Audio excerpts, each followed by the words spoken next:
Hey guys, and welcome to this week's Newcastle United update with me, Eisha. A lot to cover today, but sadly it's not as positive as I would have liked.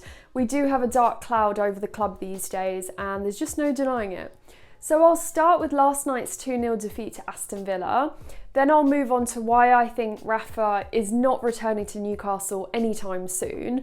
Then I'll cover some transfer updates. Then I'll end with a match preview ahead of the Leeds game, which is on Tuesday. So do subscribe for more Newcastle content, and let's get into it.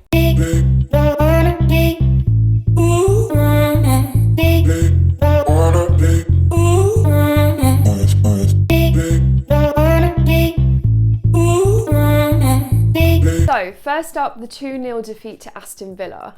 I can't really say that I was surprised with how we played. We are in a rut.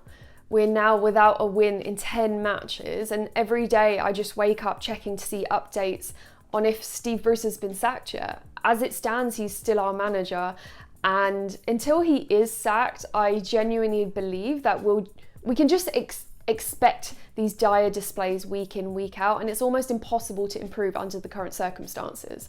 So anyways, what I'll do is I'll briefly just go through my problems with the Aston Villa game.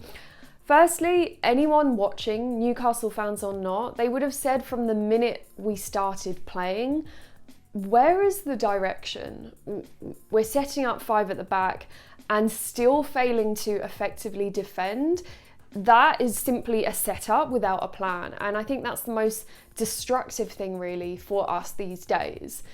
Another thing, it was just strikingly obvious from the get-go that there's lack of drive and desire from the players, and to see that evolve into a state of surrender almost, their body language, it just said it all.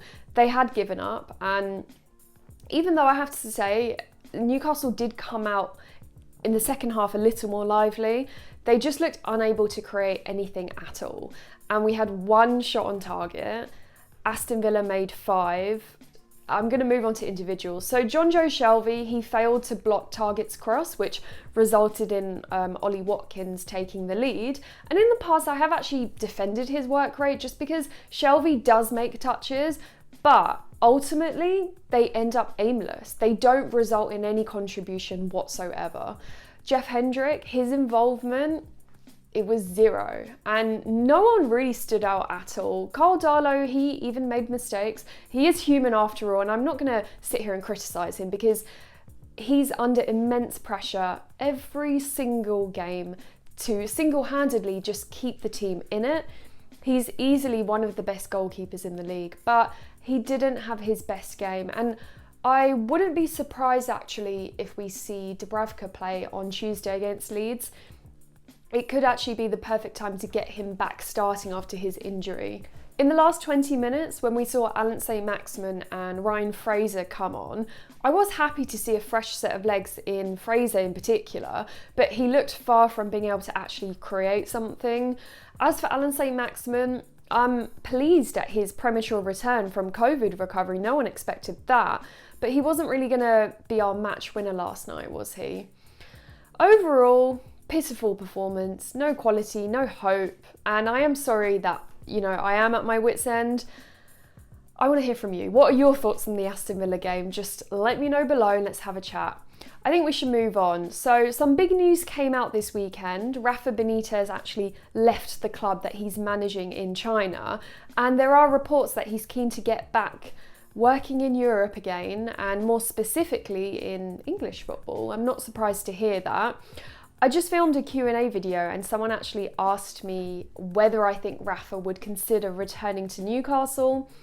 My answer is no, and I would like nothing more for him to return, don't get me wrong, but it's just a very complex situation, and Rafa knows that we as a fan base, we have the utmost respect for him, but the circumstances in which he left were pretty serious. Afterwards, he detailed the unfulfilled promises from the boards and how his new contract, it just didn't align with his ambitions and goals to invest in our academy, and he essentially had to leave because of lack of trust rather than the money. He made that very, very clear.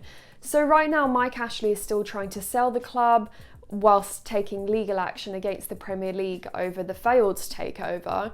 So it's a messy time for our club. And moreover, Rafa wouldn't come back whilst Mike Ashley still owns it. It's as simple as that.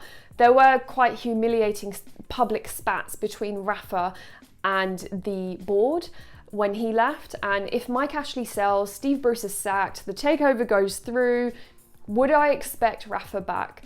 Absolutely. But I just don't really have any expectations like that right now. This summer, it was a roller coaster of a ride, you know, as a Newcastle fan, with the potential takeover and then how it fell through. And I wish Rafa all the best, but I really would have preferred his departure from China to come at a time when Mike Ashley has changed hands with the new owner. What is likely to happen now is Rafa will be in demand, whether that's, well, Chelsea, that's the name that's doing the rounds, Chelsea or another big club with big ambitions and a high regard for that level of experience that Rafa has. And Newcastle will continue battling out a failed takeover with a manager who can't take us where we deserve to be as a club. So it's quite sad. I don't think I want to talk about it anymore. So let's move on to some transfer talk. So I've gone into detail on Newcastle's transfer targets recently, and you can actually watch those videos. I'll link them below and above. Since my last weekly update, I can't actually say there are any solid developments. We do know that a huge chunk of money was spent in the summer, we don't have any funds, and we're yet to shift any dead wood. So our scouting team are eyeing up loan deals. And I feel like finalising those would give the team a confidence boost right now. That would be quite helpful, but it appears that the club are just waiting until the final days of the transfer window to put pen to paper.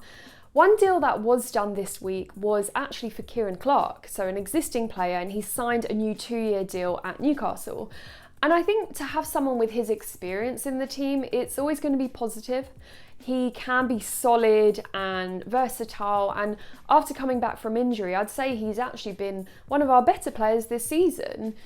Despite the demoralising conditions he's been playing in, I do feel he's underrated at times. So, in my opinion, it's a thoroughly deserved new deal. What do you guys reckon? What do you think about Kieran Clark? Do comment below and let me know. Now, a quick word on our next game, which is on Tuesday against Leeds. After the last time we met, you know, we came away humiliated with a 5-2 loss. And I can't say I'm looking forward to this fixture. Leeds have lost their last 3 without scoring a goal, but that's nowhere near our poor run of form. If we lose this one, we'll be without a win in 11 games. And I can't even process how it's come to this. With the quality we have on paper, I mean, I'm not delusional. Our team sheet isn't filled with world-class big money names. We've had injuries, COVID outbreaks and all sorts. But to go 10 games without a win is truly dreadful. I do feel we have a decent amount of players with potential to challenge other teams. And without direction, it's evidently useless. The way we struggled against Leeds in December, I'm not expecting a win. Given the fact that Callum Wilson is starved of service as it is, and he's now gone 6 full games without finding the back of the net, really worries me. Our goals are unlikely to come from anyone else. And although Leeds haven't really been on flying form in recent days, their last 3 league games, it's been win, loss, loss. The thing is with Leeds, they know how to find the back of the net, and they are up against a deflated Newcastle squad. Our defence is shaky, disorganised, and as I mentioned, our key driving force going forward is Callum Wilson alone, and I don't see him being able to turn things around single-handedly, especially against such a dynamic attacking side like Leeds. Our team morale is low. I feel like the whole of English football, they're just watching us put out lackluster performances every single week. And Leeds, they'll just have to replicate what they did a few weeks ago to take advantage of that. We made it easy for them. 5 conceded goals, it still haunts me, and I'm just not looking forward to it at all. I would like to see Martin Dubravka play. I think he looked positive against Arsenal. What do you guys think? What are your expectations going into the Leeds game? I'm going to finish my weekly update there. I think I've spoken enough today. Again, apologies if there's a negative vibe, but the rut that we're in right now, it can't be downplayed in any way. We are on the gradual decline if nothing changes sometime soon. I am worried for us. So thanks a lot for watching. Despite all of that negativity, if you did enjoy this video, hit the like button and please subscribe, and I'll see you guys next time.